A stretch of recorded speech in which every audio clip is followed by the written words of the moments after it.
Merci d'être avec nous sur Radio J comme tous les matins. Et vous le savez, le mardi matin, nous avons le plaisir de retrouver Yom Tov Khalfon pour sa chronique hebdomadaire. Bonjour.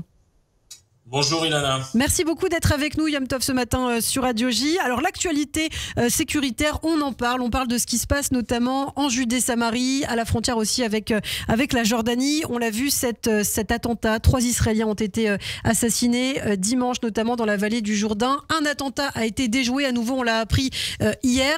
Vous dites ce matin, attention, danger avec cette frontière israélo-jordanienne. Oui, tout à fait. Vous savez, un des enseignements douloureux du 7 octobre, c'est une certaine conception, une certaine nonchalance qui nous avait empêché de voir le danger venir. Donc pour le 7 octobre, c'était sur la frontière avec Gaza. Et ça nous oblige donc aujourd'hui à redoubler de vigilance et de guetter les prochains dangers. Malheureusement, dans cette région où nous vivons, les dangers sont nombreux et viennent de toutes parts et de tous les côtés. Et je crois qu'il faut tirer la sonnette d'alarme concernant un danger concret qui est la frontière entre Israël et la Jordanie, qui est la plus longue frontière que nous avons, qui est une frontière de plus de 300 kilomètres. Donc à titre de comparaison, c'est 5 fois la frontière de Gaza par exemple, donc c'est beaucoup plus grand. C'est une frontière où il y a en grande partie, il n'y a pas de barrière. Ou s'il y a des barrières, ce sont des barrières, comme on dit en hébreu, bêtes, c'est-à-dire des barrières qui ne protègent pas grand-chose, même si on a vu qu'à Gaza, même avec les barrières intelligentes, c'était pas non plus une solution.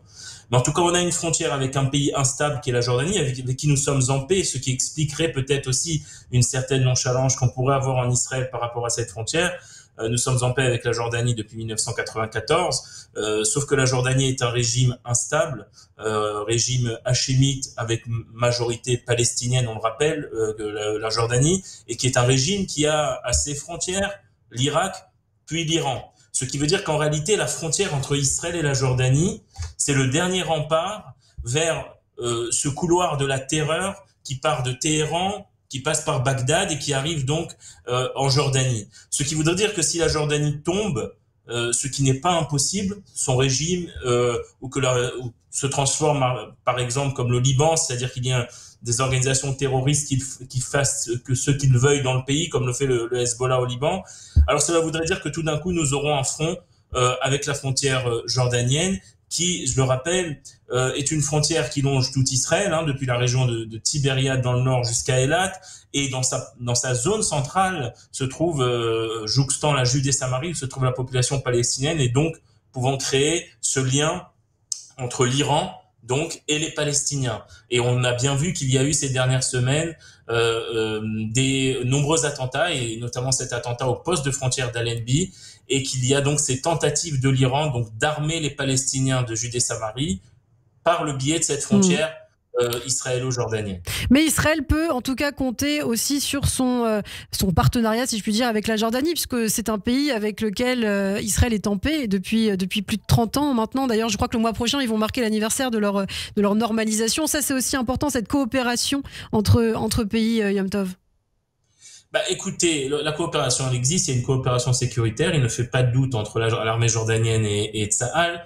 Le problème, c'est que, encore une fois, la Jordanie, c'est un régime qui a à sa tête une tribu, la tribu hachémite, qui a été placée à la tête de ce pays il y a 70 ans par les Européens, par les Anglais, mais cette tribu qui dirige le pays est minoritaire. Le pays est à 70% palestinien. C'est pour ça que souvent dans la droite israélienne, on parlait de l'option jordanienne comme étant un État palestinien. Et c'est un pays, encore une fois, où se sont infiltrés par exemple de nombreux réfugiés syriens durant la guerre en Syrie. C'est un pays qui a l'Iran pas loin, et l'Iran essaye de déstabiliser et faire tomber donc le roi de Jordanie. Ce qui voudrait dire que même s'il existe aujourd'hui une coopération évidente entre Israël et la Jordanie, Israël ne peut pas compter à 100% sur la Jordanie, comme on a bien vu, comme j'ai pris l'exemple du Liban. Liban aussi a une armée, l'armée du Liban est soi-disant un État, mais on a bien vu qui commande au Liban aujourd'hui, c'est le Hezbollah. Malheureusement, il peut arriver le même scénario en Jordanie, c'est-à-dire que les groupes terroristes prennent le pouvoir en Jordanie et fassent tomber le roi ou le tiennent comme un pantin. Donc, ce qui veut dire qu'Israël doit prendre très au sérieux cette menace.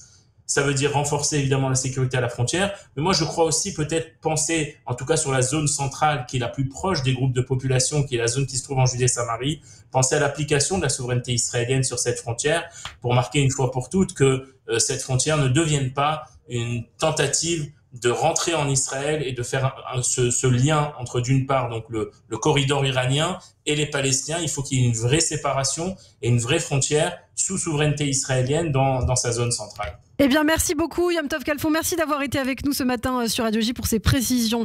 On suivra évidemment les derniers développements sur cette frontière israélo-jordanienne, des attentats déjoués ces derniers jours. Vous restez avec nous.